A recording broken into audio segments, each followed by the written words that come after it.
Well, good afternoon, YouTube. This is Chuck, and as you can tell today, I'm out in my trailer, and I got a little RV stuff video for you. And what it is, it's going to be a kind of a report about what I think about my Starlink. Now, if you've been watching the channel, you know back right after the first of the year, Home Depot had the Starlink units on sale for about half price, and so we broke down and bought one. But we didn't actually activate it and start using it until early February when we went on a trip over to Quartzsite. And we had some issues trying to get it to work right. And part of it was because the inverter I had in the trailer didn't provide clean enough power. And the Starlink likes very clean power. So that was that. Once we figured that out, it wasn't any real problem. So we used it a little bit over there in Quartzsite. And then in March, we didn't go anywhere, but in early April, we made a trip over to Cottonwood. We stayed over to Cottonwood for a week, and we used it over there, and it worked. It worked fine. Well, then this month, early this month, we made a trip to Silver City, New Mexico, and we used it over there as well. And the difference is between the time that we went to Cottonwood and the time that we went to Silver City. Two things happened. Number one is I changed out the TV and in the trailer, and I put a smart TV in there. And if you wonder what that little thing is there, that's just a strap that keeps it from bouncing around while we're traveling, and that's a piece of pool noodle to hold it in place. Well, let me get up and show you here a little bit. I've still got to. The new TV was a little bit different than the old TV, and the way the mount is, I'm going to have to remount it and lower it a little bit here to make it fit back in this slot where it's supposed to fit.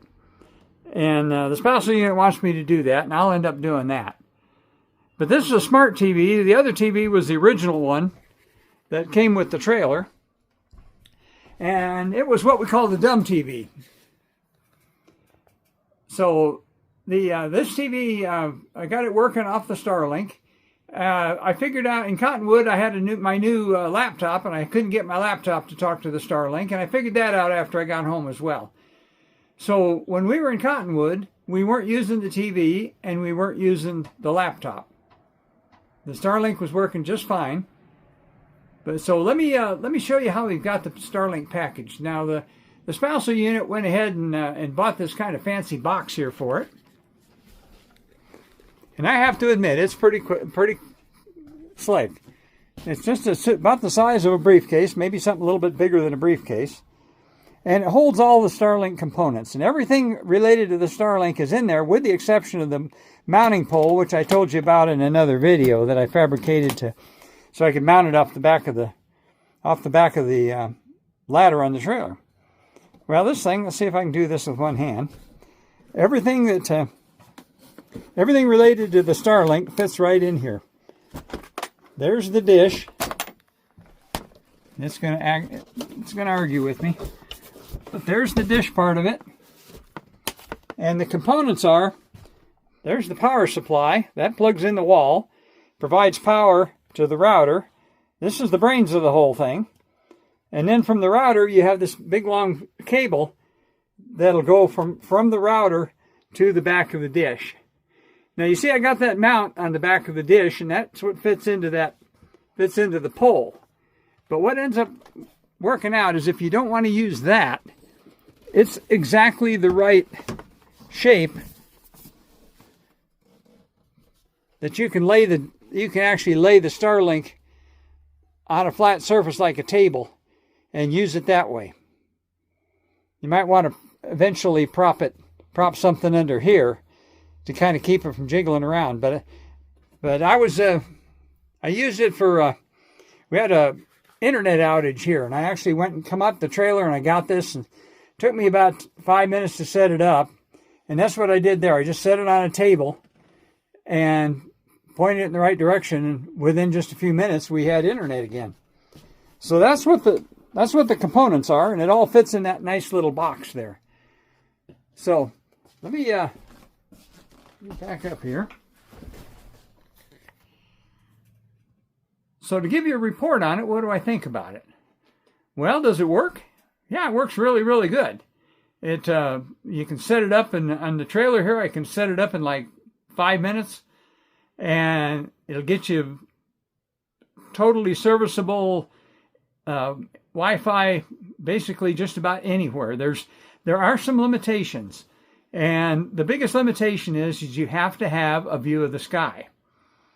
In other words, if you're someplace like up in the Pacific Northwest or somewhere, or even here in Arizona, up in the pine tree country, where you're surrounded by tree cover, then there's a pretty good chance the thing's not going to work because it needs a clear view of the sky. And interestingly enough, most satellite stuff, the satellites that provide the signal for it are actually located over the equator. So a lot of that stuff, the dish has to be pointed south. Well, the Starlink's a little different, actually. The disk has to be pointed north and slightly to the east. And that's where it tells you to point the dish, and that's where the biggest collection of satellites are. So at least here where I live at. So as long as you got a clear view of the sky north and a little bit to the east, it'll work just about anywhere. But if there's heavy tree cover or buildings, or even if you're down in a canyon somewhere, and so you got canyon walls on both sides of you, then you might not be able to access the Starlink. That's the big drawback. What's the other drawback? Well, on this last trip when we went to Silver City, what we decided to do is we decided to use this just like we would our Wi-Fi at home, which meant do whatever we wanted to do. Now and this was a test case. Now, Starlink has several plans. If you order it for a fixed location, like for your house, then it's $120 a month for unlimited service.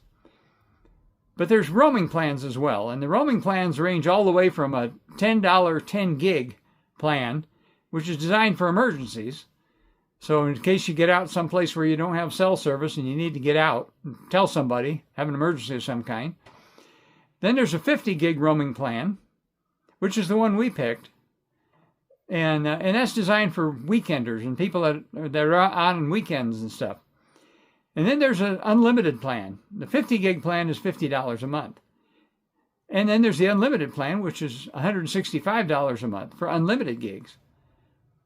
Well, and then you have your monthly cycle, which in our case is roughly the 5th from one month to the 5th of the next month. And if you're not going to be out somewhere for a couple of months, you can turn it off, and then it doesn't cost you anything. Well, in the 50 gig plan, if you use over your 50 gigs, then they charge you $1 a gig.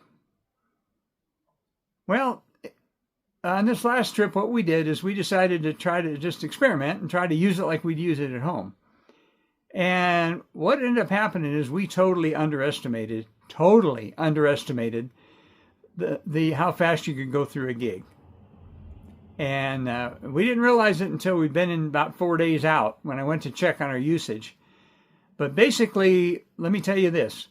On our busiest day, we were running the television, my laptop, my wife's tablet, and both of our phones off the Starlink. Folks, we used 53 gigs in one day. So by the time our trip was over, we'd gone over our allotment by like $200. Well, yeah, I got bit pretty good on that, but it was an experiment just to see how that would work. As soon as I realized how much we were doing, we just turned everything off except the television and the tablet. So what was the culprit there? Well, the culprit there was leaving stuff on when we weren't using it, number one. But number two, streaming the TV. Now, I've told you many times that my spousal unit likes her TV, and so she turns it on in the morning when we get up, and it's usually on until we go to bed at night. Well, that uses a tremendous amount of gigs. So what am I going to do about it? Well, I'm going to pay a big bill this time around. And but then I'm probably going to turn it off because I don't think we're going to be going anywhere for another month or so. But when we turn it back on, I'm going to turn it back on the $165 unlimited plan, and we'll just use whatever we want to use. Now, $165 a month is pretty expensive, and that might turn off a lot of people. But at least you're not going to get caught like I got caught this time. I'm going to have like probably a Starlink bill this month is probably going to be somewhere north of probably around $300, and I don't even know for sure what it's going to be yet. But so does it work? Yeah. Is it expensive? Yeah. Can it get real expensive? Yeah, I can do that too. So that was an experiment on my part, and I'm not happy about it, but that's what it was an experiment to figure out what would happen.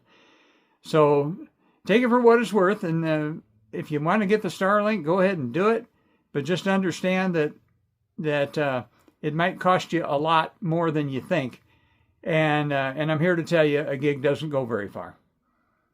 I thought 50 gigs would last a week, and I use up more than 50 gigs in one day. So anyway, that's my report on the Starlink. I'm not sorry I got it, but it's everything's a learning curve, and getting it to work on everything was a learning curve, and figuring out how much it costs is a learning curve, and that's what we're doing.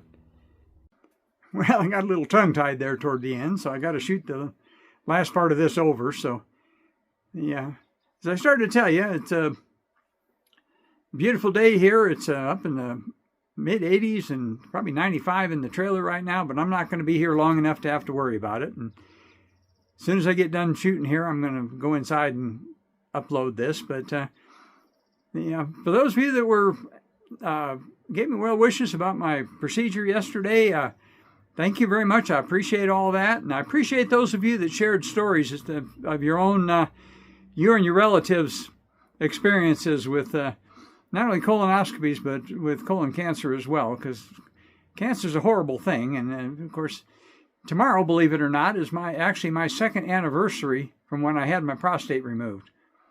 So I might shoot a video to talk about that too. But I'm doing well. I'm about 98% back normal for that. And from my procedure yesterday, I was kind of dopey the rest of the day. But today, I'm pretty much back to normal. And everything was, as you say, everything's fine. And so as I always tell you, take care of each other, love each other, and show gratitude for what you got. And don't take your health for granted. You only got one body. You got to take care of it. So I'm going to go ahead and put everything back together here and go back inside and load this back up. So I guess the only thing for me to do right now is to tell you until I see you again. And I've got another one coming pretty quick, just to tell you, peace out.